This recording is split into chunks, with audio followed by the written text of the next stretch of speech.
Could Arsenal be the only Premier League team to make the Champions League quarterfinals this season? Now, hear me out. I know that second leg at the Emirates against Leverkusen, 1-0 going into it. That's not going to be straightforward at all. But realistically, looking at our home form this season, especially in the Champions League, regardless of if we're able to put the noise and the pressure to one side, that's a match that we absolutely should be winning in 90 minutes. No problem. No extra time needed. No penalties needed. I think we're going to pull through. Looking at all the other English teams here, first of all, Man City, they had a really good shot going into that first leg of the Bernabeu, or at least so I thought. No Mbappe, no Rodrigo, no Bellingham, no Carreras, no Militao, a thin-looking Real Madrid squad that's still not fully clicking under Arbeloa yet. They still came through 3-0. Donnarumma disaster class, Valverde hat-trick, 3-0. Going into the second leg of the Etihad. I do not see City coming back from that. I don't think anyone does. Moving on to Chelsea, fair play to them. They put up a really good fight against PSG, the reigning champions, for well over an hour. It looked like they had a really good shot at taking a lead.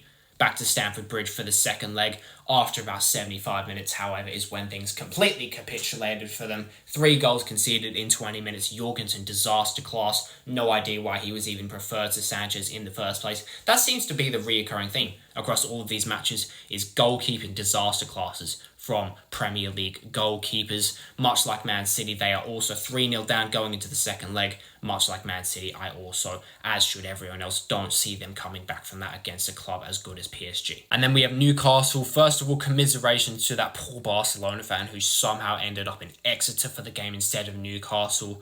Much like Chelsea, you have to give Newcastle a lot of credit for the way they put up a really solid fight against a team they are just not expected to beat over 2 legs in Barcelona.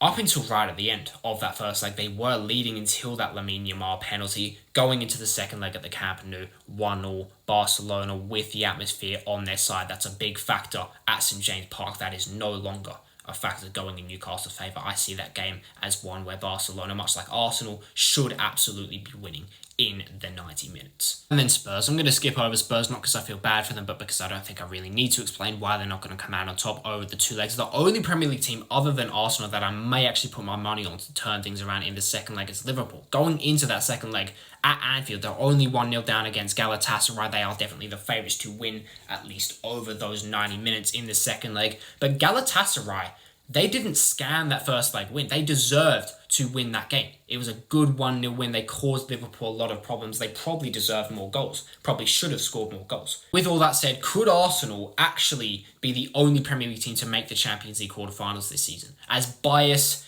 as it may sound, I think there's a really, really genuine possibility that it could actually happen. Imagine the scenes. Just imagine the scenes if we're the only ones.